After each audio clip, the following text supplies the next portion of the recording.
Hello and welcome. My name is Shane Apparel and I'm an author and crafter from the Pacific Northwest. On this channel, we talk about making things, whether it's with words, yarn, or fabric. The project I'm working on today is a 1530s Italian court gown for my SCA wardrobe. It's loosely inspired by the portraits of Catherine de Medici and Eleonora de Toledo, mixed with the ambitions of my Molgoth youth.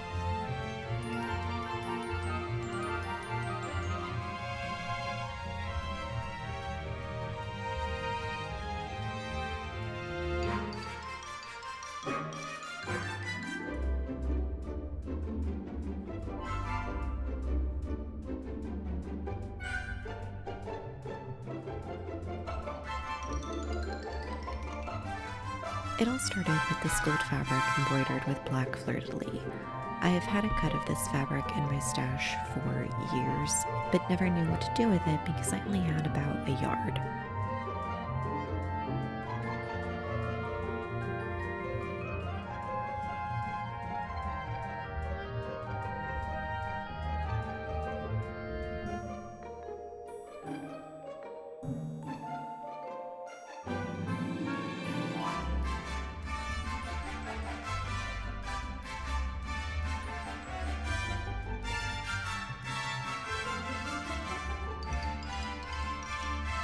I worked on the bodice pieces in an earlier video.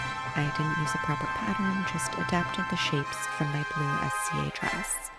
I cut them out of muslin, added boning channels in the form of leftover ribbon and bias binding, then stitched that onto the fashion fabric. I don't know what most of these fabrics are other than synthetic. If you just got here, I was unemployed for 8 months, and I'm currently working a job that doesn't pay the bills, so I'm scraping by on deeply discounted items, stuff friends have destashed, and things I already had on hand. We're filling the deficit with book sales and the kindness of friends, so if you're so inclined, I'd love it if you could like, comment, and subscribe to help me get closer to monetizing this channel, and also check out some of the links down below for my Ko-Fi shop and my novels.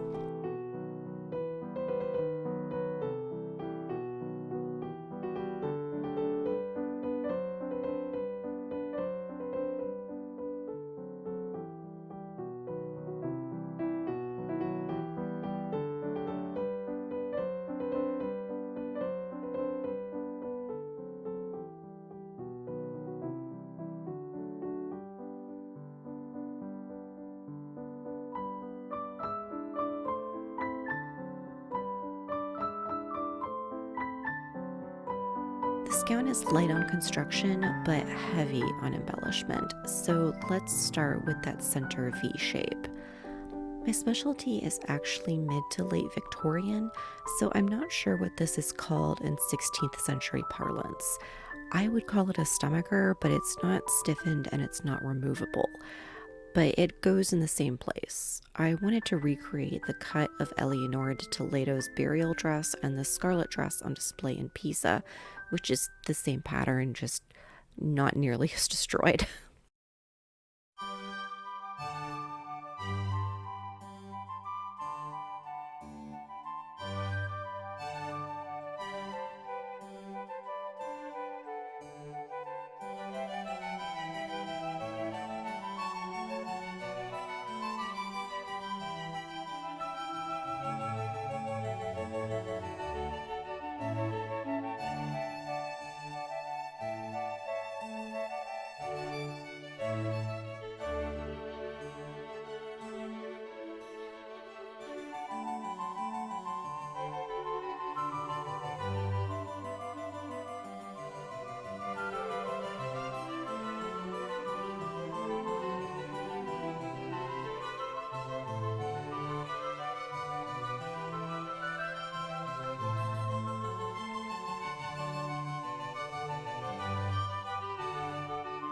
I'm using itty bitty stitches to sew this down to the front of the bodice, and then we're going to add a few miles of trim to it. The trim is in no way historically accurate, but I was looking for something affordable that I could get in quantity and that would look reasonable for the period even if it isn't actually accurate. I don't even know how to describe or classify this particular material. It reminds me of something from the Christmas trim section for gift wrapping or tree decorating. On top of that, I'm adding another trim in faux leather. This is sort of a braided woven trim that is a lot flimsier than it looks. Eventually I'm going to add beading into the open spaces, but we're not there yet. I haven't even decided on the beading pattern, and that will likely wait until I have the full gown so that I can see it all together. I'm repeating the trim on the back of the bodice. Since it's the same thing over and over again, I'm not going to show it here. I'm also still trying to decide how I want to do the skirt, so hit that subscribe button and be alerted when that video goes up.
The footage I'm showing right now was actually filmed back in August and September.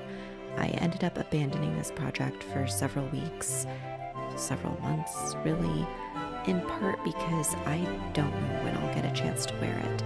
I did a video a while back on accessibility and historical costuming, and I talked a lot about how great the SCA is at being accessible. That was mostly regarding disability, but one thing I didn't mention is the pay-to-play aspect of the SCA, which was one of the reasons I didn't get involved with it sooner.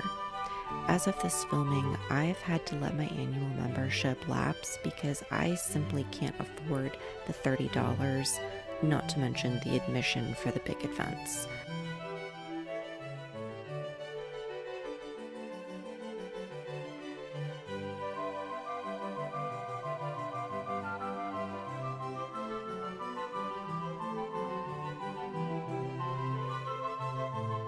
Don't get me wrong, there are a lot of ways to participate that don't involve admission fees for events. We usually have 2 monthly crafting socials that are free, and our weekly archery practice is also free. But events where everyone shows up in costume and character, those have admission charges. Here they're usually around $20 to $30 depending on the event, and this covers things like food, insurance, space rental, and some disability accommodations like special porta potties or other aids that might not otherwise be available in an outdoor space. I don't know what the prices are like in other areas or if some regions have more free events, but here in Washington, everything is expensive and the SCA is no exception. There's a certain level of economic privilege one must have to participate regularly, and I no longer have it. Capitalist hellscape aside, let's get back to the sewing.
Initially, I was going to use some of that faux leather trim to make lacing loops on the sides, but I don't think it's going to be strong enough. I can't go out and buy anything right now, so I think what I'm going to do is actually crochet a lacing strip and use that instead, so it'll be a little bit stronger. Also, I have crochet thread that I can use up for that.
I know this video is a little bit short. I'm still a little awkward at making sewing videos. I'm never quite sure what to show, how much of each thing to show, but I do enjoy watching them, so I thought you might enjoy watching them too. If you do, hit the like and subscribe button, leave me a comment to let me know that I did a good job, maybe, hopefully, and I will see you in a couple of weeks. So until then, stay safe, stay healthy, and I hope you have something cute and fluffy to cuddle with. Ciao!